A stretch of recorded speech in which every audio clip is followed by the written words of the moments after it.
Dengan menggunakan teknik ini, kalian bisa melakukan averaging profit. Jadi bukan averaging minus seperti yang orang-orang biasa lakukan ya.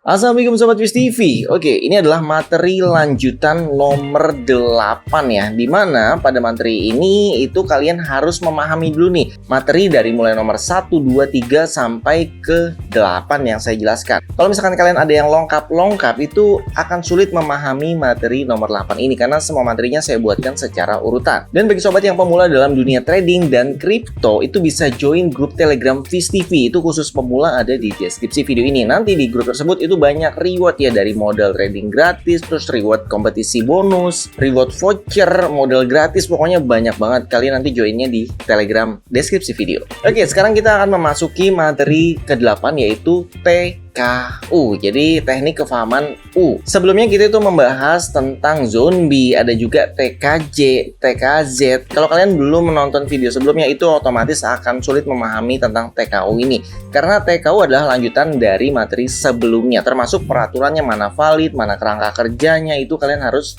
pelajari di materi sebelumnya. Oke, di sini saya anggap kalian sudah paham materi sebelumnya. Jadi saya akan langsung lanjutkan materi TKU ini.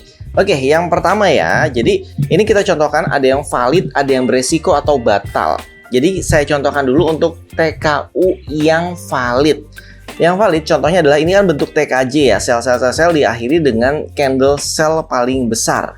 Kemudian untuk sobat yang open posisi berdasarkan TKJ, kalian akan open pertama di sini nih. Jadi di sini kalian order buy. Kemudian terbentuklah candle yang ini. Jadi waktu order buy itu kalian belinya di sini. Ini close candle kalian beli, otomatis kan nanti ke opennya di sini ya. Karena perpindahan jam. Jadi TBC itu setiap perpindahan jam di TFH1. Mungkin bagi kalian yang belum paham.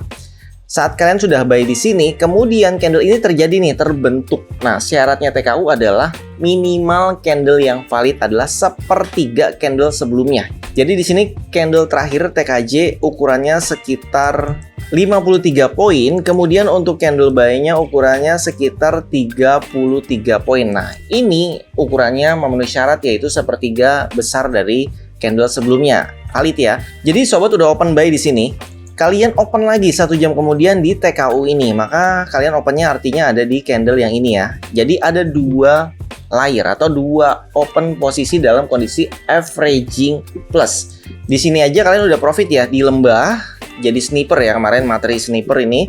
Kemudian kalian buy lagi di sini. Nah, jadi udah double profit. Terus di mana close-nya? Yaitu di zone A hari sebelumnya. Karena ini kan masih di dalam port zone A hari ini ya. Nah, ini adalah zona take profitnya tuh, luas tuh ya. Jadi kalian bisa take profit di high ini, di tengah, atau di low-nya. Terserah, kalian sesuaikan sendiri.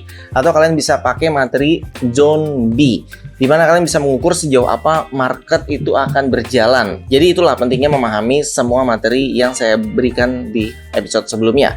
Oke, misalkan saya ambil tengah-tengah zona aja deh, paling simple. Jadi di sini kita sudah buy, di sini buy, kemudian kita akan take profit di tengah zona sebelumnya. Disinilah candle kita mendapatkan take profit. Artinya kalian sudah double profit ya, karena ada 2 buy. Di mana orang biasanya dia open buy di sini, terus minus ya, minus, terus dia buy lagi di sini. Itu namanya averaging yang minus atau yang bikin rugi. Kalau misalkan harganya nggak balik, misalkan kalian buy di sini, turun lagi, buy lagi di sini, turun lagi, buy lagi di sini, wah lama-lama akun kalian habis. Tapi udah TBS yang ngajarinnya yaitu averaging plus. Jadi sudah profit, kita open lagi makin profit. Kita berikan contoh yang kedua ya. Ini dia. Jadi ini adalah TKJ, kemudian ada tambahan 1 candle yaitu TKZ. Nah, ini ada di materi sebelumnya juga TKZ ya. Jadi, kenapa ada TKZ ya? Karena memenuhi volume hariannya. Jadi, ini masih kurang nih volume hariannya. Makanya dipenuhi oleh candle TKZ ini. Otomatis ya floating kalian di TKJ ya. Jadi kalian buka di sini minus nih, minus TKJ-nya. Terus kemudian TKZ, karena kalian paham TKZ itu akan balik arah. Jadi kalian memiliki 2 open posisi. Yang pertama di TKJ, kemudian open buy lagi di TKZ. Kemudian terbentuklah yang namanya TKU. Ini TKU-nya valid ya, karena dia melebihi candle sebelumnya. Karena ini bentuknya lebih kecil dan ini lebih besar, ini valid. Jadi 1:1 valid. Sepertiganya valid, lebih besar ya makin valid. Jadi kalian buy lagi di sini, otomatis ada 3 posisi buy. 1 di sini, kedua di sini, dan ketiga di sini. Dan semuanya sekarang buy-nya itu sudah profit. Di mana take profitnya? Kalian bisa take profit di zone A sebelumnya. Ini dia, jauh ya. Ini masih dalam port ya. Ini atas bawah, ini port ya. Tuh saya bikin port atas bawah. Take profitnya di zone A sebelumnya di daerah sini. Jadi ya bebas. Kalian bisa pakai low, mid, atau high. Kalau saya pribadi lebih pilih sebenarnya yang low zone A ya. Kalau misalkan buy. Oke, kita taruh aja di low zone A ini misalkan. Kalian di sini sudah 3 buy, kalian take profit di low zone A, maka kalian akan profit di bagian ini. Lumayan tuh, 3 open posisi semuanya plus dan profit, averaging profit dan kalian hold.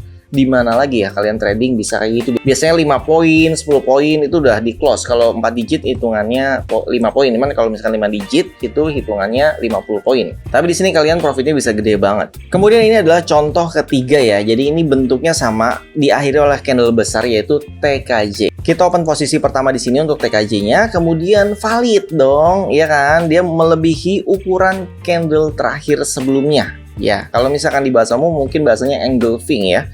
Oke, kita open posisi lagi di sini. Artinya kita ada 2 open posisi ya. Terus take profitnya di mana? Di zone A. Walaupun sebenarnya tipis banget, tapi karena kalian udah 2 kan, open posisinya itu udah profit. Atau mau pakai zone A sebelumnya. Nah, ini dia sebelumnya, berarti kalian take profit yang paling terendah di sini ya. Berarti setelah candle besar ini berakhir, ya kalian sudah take profit. Jadi ada 2 open posisi yang plus. Oke, saya berikan contoh terakhir ya. Ini adalah TKJ juga. Ini di akhir shadow, jadi ini sudah dipastikan adalah candle akhir nih. Ya, tuh sobat bisa lihat. Dan ini masih di dalam port yang warna putih ini tuh. Masih dalam port, jadi ini valid banget. Kemudian setelahnya adalah doji. Kalau di TKJ di saat muncul doji ini 50-50 ya. Jadi beresiko kalian mau hold silahkan, mau di close silahkan. Jadi kalau misalkan mau di hold ya kalian pasang SL ya. SL di mana? Yaitu di shadow ini bisa ya sebagai stop loss. Karena kalau sudah ada yang lebih besar dari ini ya itu akan berbahaya untuk open kalian bisa keseret arus. Terus kalau misalkan kalian paham tentang resiko, biasanya kita bisa lihat dari laut tenangnya bentuknya cantik, itu artinya perjalanannya juga bagus. Jadi kita bisa hold. Oke, kita anggap di sini hold ya, kita hold. Terus kemudian doji. Nah, kalau misalkan ini lebih besar dikit aja, kita bisa artikan ini TKZ dan kita open lagi. Karena ini doji, jadi kita nggak open ya. Jadi kalian buy di TKJ-nya, kemudian di ini karena resiko doji kita nggak open posisi ya, kita hold aja. Ternyata selanjutnya adalah TKU. Nah, kita bisa buy lagi di sini. Take profitnya di mana? Iya, kalian bisa pakai zone A yang hari itu ya.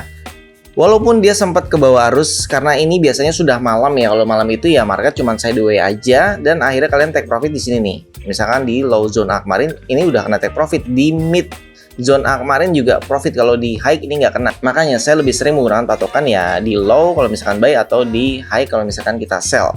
Jadi kalau di tengah pun sebenarnya kena, cuman ya tipis banget nih, ya tipis banget. Jadi menurut saya agak beresiko sih kalau naruhnya di tengah.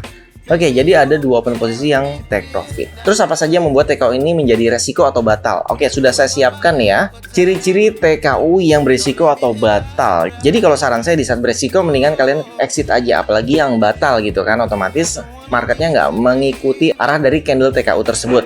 Oke, yang pertama di sini ya. Ini adalah TKJ kan, bagus banget tuh ya TKJ-nya ya, valid banget. Tapi TKU-nya kecil ya, jadi ini nggak valid karena ukuran candlenya itu tidak memenuhi syarat. Harusnya kan minimal sepertiga. Terus yang kedua ini adalah port. Nih, ini garis putih ini adalah port. Dia exit port, makanya dia nggak kuat gitu ya untuk balik arah. Jadi ini otomatis sudah batal, bukan valid lagi dari ukurannya dan exit portnya. Kemudian ini contoh berikutnya, ini TKJ-nya bagus juga ya. Sayangnya pas udah jadi TKU ya ini ukurannya agak meragukan juga. Dia sebenarnya hampir sepertiganya. Terus kemudian di exit port ya udah otomatis batal ya. Jangan diikuti TKU yang batal seperti ini. Kemudian kita temukan lagi nih bentuk TKJ bagus banget ya. Terus udah doji bentuknya dilanjutkan menjadi TKU. Oke, ini jatuhnya beresiko walaupun setelah TKU dia ikut ya, ikut arah tren TKU-nya, namun dia nggak bisa sampai ke take profit TKJ. Makanya dianggap ini beresiko atau batal ya. Dia bentuknya keluar port untuk candle besarnya atau CB-nya, kemudian untuk take profitnya juga kita nggak bisa dapat, walaupun kalian bisa sell tipis-tipis lah di sini ya. Cuman ya tetap beresiko ya menurut saya. Untuk market exit port seperti ini nanti akan ada materi terpisah. Jadi mana yang bikin valid, mana yang enggak. Maka kalian sementara hindari sesuatu yang beresiko dan batal. Oke, ini bentuk TKJ lagi nih. Cuman buy-nya ini wow 2 kali lipat dari candle terakhirnya atau candle sell terakhir yang di TKJ-nya. Ini juga beresiko. Jika candlenya sudah terlalu besar seperti ini, kalian jangan follow, jangan diikuti. Ini sudah pasti batal ya atau beresiko, jadi jangan diikuti karena ukuran candlenya sudah berlebihan. Kemudian ini kalian sudah tahu ya, ini sudah pasti exit port, terus terbentuk TKJ di sini ya. Ini saya tidak sarankan. Jadi di saat exit port lebih baik kalian tidak usah trading dulu. Jadi no trade karena materi exit port belum saya berikan. Kemudian ini juga batal ya, seperti kalian tahu ya. Dia exit port, terus kemudian TKJ, kalian buy di sini ya, kalian nyangkut tuh ya, nyangkut ke bawah arus walaupun besoknya mungkin jadi profit juga, cuman ini tidak disarankan karena kalau TBST itu ya open tradingnya hanya di hari itu aja ya, paling telat besok udah kita close all semua gitu dalam kondisi apapun kalau saya pribadi ya untuk plan trade saya. Apalagi kalau saya trading itu biasanya di jam kerja. Nah ini jamnya kayaknya udah tengah malam nih, kalau ini jam 4 pagi, jam 3, dan TKU-nya terbentuk di jam 10. Artinya kita open jam 11 malam itu udah di luar jam trading saya karena saya trading juga jam 10. Terus kemudian ini exit port, itu dia yang bikin batal. Ini exit port ya, keluar port ini pun nggak valid karena dia sudah kondisi exit port. Jadi intinya exit port jangan trading dulu kalau kalian belum punya ilmu exit port. Oke, masih banyak ya. Jadi rata-rata yang batal itu yang bentuknya adalah exit port seperti ini, keluar port dan dia nggak kembali. Makanya kalau kalian sell di sini ya sempat profit dikit, kalau nggak sempat di close ya ke bawah arus bisa habis dana kalian atau kena SL. Oke, mungkin sampai di sini aja untuk ilmu TKJ-nya. Bagi sobat yang ingin mendalami bisa join grup Telegram saya di deskripsi video. Bagi sobat yang merasa video ini bermanfaat, support kami dengan cara like, subscribe, komen, dan share. Sampai jumpa kembali. Salam sobat Fish TV. Wassalamualaikum warahmatullahi wabarakatuh.